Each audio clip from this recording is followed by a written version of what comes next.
Thousands of people are going to be employed there, and then the construction that will employ hundreds, if not thousands, of people in our construction industry. And that is taking place right next to some work that we did the first 6 months on the job.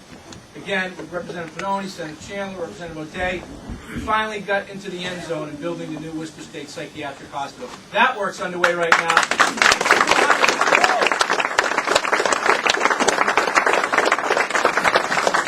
Any Petrovich just said that just in time for him, he needs a place. But that's the type of work that we're doing. Passed the clean energy, green jobs legislation. And even in a down economy, Massachusetts is adding significant numbers of jobs in clean energy, green job sectors, which will put people, which again is putting people to work. Passed bond bills.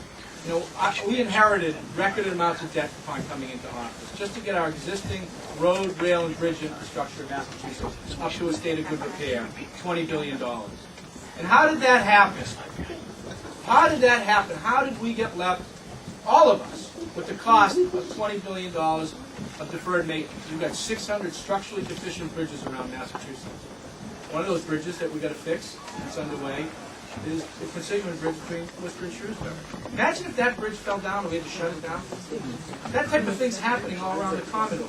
It's a public safety threat, it's an economic development challenge, and it would disturb the quality of life in all the neighborhoods and immediate environs around there. Those are the types of things that we've inherited. And to address those challenges involves tough decisions. And you know why we inherited it? Because people who want to come back into government, former Secretary of Administration and Finance under the Weld and Salucci team, they weren't honest with us. They weren't honest with us about how we pay for our road, rail, and bridges. They loaded up the turnpike with $3.5 billion in debt. They loaded the MBTA up with $8.5 billion in debt. And who's paying for that now? We are.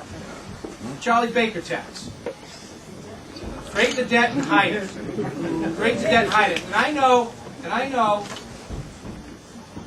that, you know, when there are tough decisions, people may not agree with each and every decision the governor and I make. But I'll tell you, and I'm proud of it, I've been honest with you. There's no magic fairy dust and magic wands that are going to make these problems go away. And you in this room know that. And I think the people in Massachusetts are smart enough, they know that too. It's going to take focus, concentration, and honesty to work through some of the challenges that we've inherited. You know, we as Democrats and people who are in this room, you know, believe that government's not just about tomorrow. It's about the day after, weeks, years. And we got a lot of young kids in this room, which is great. Because we need to get back in government at all different levels, the local, state, federal level. When we make decisions, they're not just about the next election, they're about the next generation. Leaving things better off than you found them. And I know that people in this room believe in that. I know you're willing to work for that. And that's why we're going to win. Again, against some of the odds that we're facing, we're going to win this race. If you believe in that and you're willing to work for it.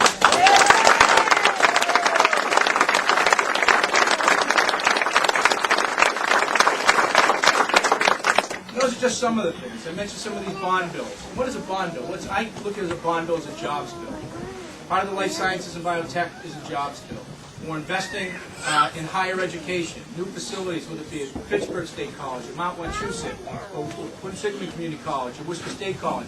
That's investment, that's work that puts people in the construction trades to work, but they're first-class facilities, so the people who graduate from our state colleges and universities, 85% of which stay in Massachusetts, they invest and they train in state-of-the-art facilities. We're investing in that. That's the higher ed bond bill. Our environmental bond bill. How do we invest in our state parks and beaches and pools and open space, which help determine the quality of life in our communities and our neighborhoods, but also for many families and individuals, that's the only vacation they get. And for our travel and tourism economy, if we don't have well-maintained pools, parks, beaches, open space, then that impacts our quality of life in our economy in the travel and tourism industry. Broadband. There are people in this room in central Massachusetts, and particularly in western Massachusetts, that don't have access to the internet. That's a modern-day infrastructure. Again, because people haven't been investing. How does any business today function without being connected to the internet? How does any municipality? How does a school? These are the things that we're making decisions on and investing on, and we're doing it in a way we can afford. And if there's nothing else that you leave here with today, I just want to leave you with this one talking point that you can rebut. you can rebut when people say these guys are spending money like they don't know like it's crazy. Let me give you just a couple things, and then we're going to introduce somebody who you may know of. They say I hear them say they let the budget get away from them, that spending's out of control at the State House. Give me a couple statistics of what we've done with the legislature. Since Governor Patrick and I have been in office, the state budget has gone up on an annual basis, 0.06%. Well, Salucci and Charlie Baker in charge, spending was on average 4.6%. Last December, 3 different bond rating agencies. These are not political organizations. These are financial people who come in and they study your books. And they do it to cities and towns. They do it to organizations. And they do it to the state. 3 independent bond rating agencies said, Massachusetts, they affirmed our AA bond rating. What does that mean? That means we're handling your money well and being a good fiscal steward. Let me just say what they said. Good fiscal management, conservative budgeting approach. And that means that we can borrow money at a lower rate to invest in some of the things I just talked about. That saves taxpayers money.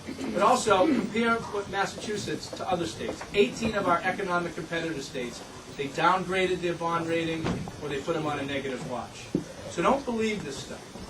And we need you to make sure that we give you all the facts so you can knock some of those urban myths that they're trying to spin around out there.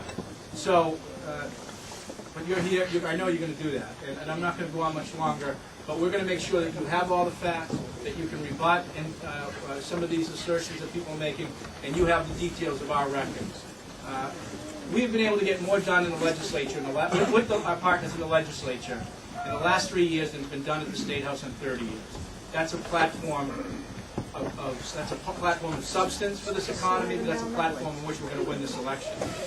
Now let me just end with this. We got little kids, don't worry about it. This is going to be a fun election, and for all the reasons I just talked about. But when you're governing during the worst economic downturn since the Great Depression, there isn't a playbook on how to do that. But I'll tell you, it takes leadership, and it also takes a hands-on approach. And I would agree that Governor Patrick and I maybe haven't been out kind of touting what we've been able to do as much as we should. What we've been able to do because of you and working with the legislature. But now it's campaign time, and so we're going to do that. But the reason is because Governor Patrick and our team have been governing. When you're dealing with a tough economic downturn, you've got to be hands-on and detail-oriented. And when we prepare our annual budget, that's a labor-intensive process. But during the course of the last couple of years, we've had to make revisions to the budget during the course of the year, sometimes 2 or 3 times. This governor doesn't say, Cabinet Secretary XYZ, you take care of this. Cabinet Secretary ABC, you take care of this. They come back with their recommendations, and this governor sits down with those cabinet secretaries and our team and goes through those decisions line item by line item. Because he knows that these budgets aren't just zeros and words.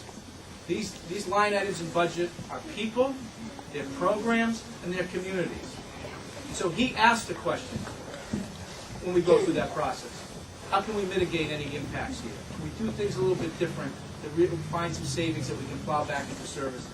Trying to mitigate and understand the impact that some of these decisions are going to have. And that's the type of leader you elected. And that's the type of leader that I'm proud to sit next to and work with on a day-to-day basis.